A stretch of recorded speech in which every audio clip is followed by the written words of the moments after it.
Hello students, welcome in the online classes of MDN School Clyde. As you know, we are on second lesson of Home Science of 11th class. आज हम home science का 11th class का second lesson में संवेगात्मक विकास से क्या अभिप्राय है इस विषय में पढ़ेंगे। आइए विस्तार से पढ़ें। संवेगात्मक विकास से क्या अभिप्राय है, शैशवावस्था में अभिव्यक्त किए जाने वाले विभिन्न को समझाएं। प्रत्येक व्यक्ति स्वाभाविक रूप से विभिन्न उत्तेजनाओं के प्रति विशेष प्रकार का व्यवहार करता है जो उसकी आंतरिक अनुक्रियाओं से निर्धारित होता है। इन अनुक्रियाओं को संवेग कहते हैं। नवजात शिशु में संवेगात्मक प्रतिक्रियाएं बहुत स्थूल, सरल और अस्पष्ट होती हैं, लेकिन जैसे जैसे वह बड़ा होता है तथा वातावरण के संपर्क में आता है तो उसमें विशिष्ट संवेग पनपने लगते हैं। उसे कष्टदायक उत्तेजनाओं के प्रति दुख तथा आनंददायक उत्तेजनाओं के प्रति सुख का आभास होता है, जिसके परिणाम स्वरूप दुग्ध व सुग्ध संवेग उत्पन्न होते हैं और उसका संवेगात्मक व्यवहार निश्चित होने लगता है। शैशवावस्था में अभिव्यक्त किए जाने वाले विभिन्न संवेग आयु के साथ नवजात शिशु के संवेगात्मक प्रतिमान बदलते रहते हैं। मनोवैज्ञानिकों के अनुसार उनके विकास का क्रम कुछ निम्नलिखित प्रकार से है। जन्म के उपरांत कुछ समय तक शिशु में कुछ सरल संवेग देखे जा सकते हैं जो वह संतुष्ट होता है तथा उसे किसी प्रकार का कष्ट नहीं होता, तो वह अपने शरीर को ढीला छोड़ देता है, कुछ आवाज़ें निकालता है तथा कभी कभी स्वयं ही मुस्कुराकर सुग्ध संवेग दर्शाता है। इसके विपरीत जब वह परेशान होता है, भूखा, गीला या दर्द में होता है तो रोता है तथा रोने के साथ साथ शरीर कस लेता है और बाजू व टांगें जोर जोर से हिलाता है। यह दुग्ध संवेग होते हैं। इस आयु में इन दोनों प्रकार के संवेगों की अभिव्यक्ति बिल्कुल साधारण होती है। इतने छोटे बालक में भय, क्रोध और आनंद जैसी विशिष्ट अभिव्यक्तियां नहीं पाई जाती। इनका विकास धीरे धीरे परिपक्वता तथा सीखने की प्रक्रिया के फलस्वरूप होता है। दुग्ध संवेग 3 से 6 माह की आयु के बीच में दुग्ध संवेग विकसित होने शुरू होते हैं तथा भय, चिंता, दुख व क्रोध का रूप लेने लगते हैं। भय, डरने का संवेग शिशु में पूर्व अनुभवों द्वारा या दूसरों के डरते हुए देखकर विकसित होता है, यानी बच्चे के अंदर भय विकसित होता है। आमतौर पर ऐसे उत्तेजक और अचानक उत्पन्न होते हैं या जिनसे शिशु अनजान होता है भय का कारण बनते हैं, जैसे तेज आवाज़, तेज रोशनी, अनजान आकृति, अकेलापन, अंधेरी जगह या अनजान क्रोधित हाव भाव वाला व्यक्ति भय के कारण हो सकते हैं।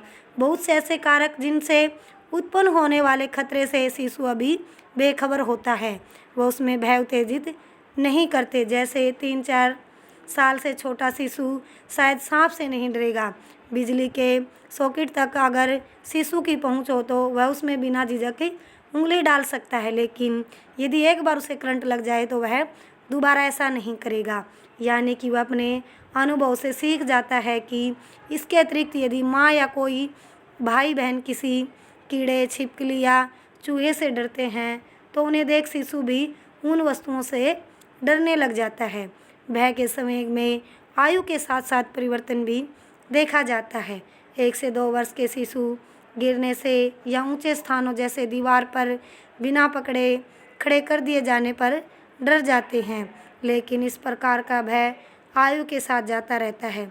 इसी प्रकार अनजान व्यक्तियों तथा ऊंची आवाज़ों का डर भी कम होने लगता है, लेकिन कीड़े मकोड़ों का अकेले छोड़े जाने का तथा अंधेरी जगह का डर आयु के बढ़ने के साथ बढ़ता रहता है।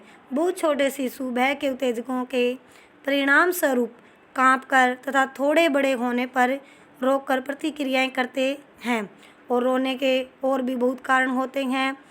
ब्लॉक में पढ़िए। बड़े हो जाने पर बच्चे डरकर माता पिता के पास भागते हैं और भागकर कहीं छुपने का प्रयास करते हैं या बहुत ज़ोर से रोते हैं। चिंता चिंता का कारण होता है बालक में असुरक्षा की भावना। सामने कोई भयभीत करने वाला उत्तेजक उपस्थित नहीं होता तो शिशु केवल उसकी कल्पना करता है। यही कारण है कि चिंता का संवेग शैशवावस्था में काफ़ी देर से उत्पन्न होता है, यानी कि तब जब बच्चा कल्पना करने की शक्ति उपलब्ध कर लेता है। आमतौर पर चिंतित रहने वाला बच्चा अंतर्मुखी हो जाता है और उसे डरावने सपने भी आते हैं। दुख, शिशु की अपनी कोई प्यारी चीज़, कोई परिवार का सदस्य, कोई पालतू जानवर, कोई प्यारा खिलौना उसे छीन जाना या शारीरिक आवश्यकताओं का पूरा न होना दुख की अनुभूति उत्पन्न करता है। बहुत छोटे शिशु भूख के समय, दूध न मिलने पर, बिस्तर गीला होने पर या किसी प्रकार का कष्ट होने पर सामान्य रूप से रोकर दुख प्रकट करते हैं, लेकिन थोड़ा बड़ा होने पर, आवश्यकता के समय माँ के उपलब्ध न होने पर या कोई प्यारा खिलौना न मिलने पर शिशु या तो अधिक जोर से रोते हैं या बहुत निष्क्रिय हो जाते हैं, न दूध पीते हैं न सोते हैं। कई बार तो इस कारण उन्हें ज्वर भी हो जाता है, यानी बुखार भी हो जाता है। क्रोध, लगभग 6 माह की आयु हो जाने पर बच्चे के दुग्ध समय क्रोध का भी रूप लेने लगते हैं। शुरू में तो बच्चे शारीरिक गति ठीक से न हो पाना या उसकी किसी क्रिया में बार बार रुकावट आना, जैसे यदि वह अंगूठा चूस रहा है तो उसे बार बार मुंह से निकाला जाना गुस्से का कारण बनता है। धीरे धीरे बच्चा गुस्से को ध्यान आकर्षित करने के उपकरण के रूप में भी प्रयोग करने लगता है। कुछ बड़े होने पर दूसरे बच्चे द्वारा मारे जाने या खिलौना छीने जाने पर या कुछ ऐसा करने में असफल रहने पर जिसे कि वह करना चाहता है। कहने का अर्थ है, जब बच्चा कुछ बड़ा हो जाता है, दूसरा बच्चा उसको मार देता है या खिलौना छीन लेता है या किसी कार्य में असफल होने के कारण तो क्या है, बच्चे को गुस्सा आता है, बच्चा क्रोधित होने लगता है। क्रोध व्यक्त करने के लिए शिशु क्या है, रोता है, मुठ्ठियाँ भींचता है, यानी अपनी मुट्ठी को बंद कर कर चिल्लाता है और आक्रामक हो जाता है, मारता पीटता है, ठोकर लगाता है, तोड़ फोड़ करता है। ये सब क्या है, बच्चा क्रोध में आने के कारण ये सब कार्य करता है या ज़मीन पर लेटता है। लेकिन बचपन में क्रोध की अनुक्रियाएँ बहुत संक्षिप्त होती हैं, यानी छोटे रूप में, और उनके विशेष लंबे समय तक रहने वाले प्रभाव भी नहीं होते। बहुत क्रोध में आया हुआ शिशु जल्दी ही शांत भी हो जाता। कहने का अर्थ है, जब क्या है, छोटे बच्चे को क्रोध आता है वो ज़्यादा समय तक नहीं रहता, क्या है, वो कुछ समय के बाद बच्चे का क्रोध शांत हो जाता है। ईर्ष्या तथा स्पर्धा, लगभग 1 से 1.5 वर्ष की आयु में बच्चा इतना समझदार हो जाता है कि वो अपनी सामाजिक स्थितियों को पहचानने लगता है। कहने का अर्थ है, जब बच्चा 1.5 वर्ष की आयु में समझदार हो जाता है और जो सामाजिक स्थितियां हैं उनको पहचानने लगता है, इस समय ईर्ष्या तथा स्पर्धा जैसे समय उत्पन्न होने लगते हैं। ईर्ष्या यानी जलन, स्पर्धा मतलब बराबरी करना, होड़ करना। यद्यपि इनकी स्पष्ट अभिव्यक्ति लगभग 3रे वर्ष में आरंभ होती है। ईर्ष्या दूसरे व्यक्तियों से होती है, जैसे परिवार में नए शिशु के आगमन यानी नए शिशु के जन्म होने पर माता पिता का स्नेह बंटने लगता है। कहने का अर्थ है, जब परिवार में नया शिशु जन्म लेता है तो माता पिता का जो स्नेह है क्या है, वो बच्चे का बंट जाता है और नया शिशु परिवार के ध्यान का केंद्र बन जाता है। यह बड़े बच्चे में ईर्ष्या का कारण बनता है, किसके, छोटे बच्चे के जन्म होने पर। ऐसे में वह असाधारण ढंग से पेश आने लगता है। वह नए शिशु को मारता पीटता है, उसे माँ की गोद से धक्का देने की कोशिश करता है। कौन करता है, ये सब बड़ा बच्चा करता है।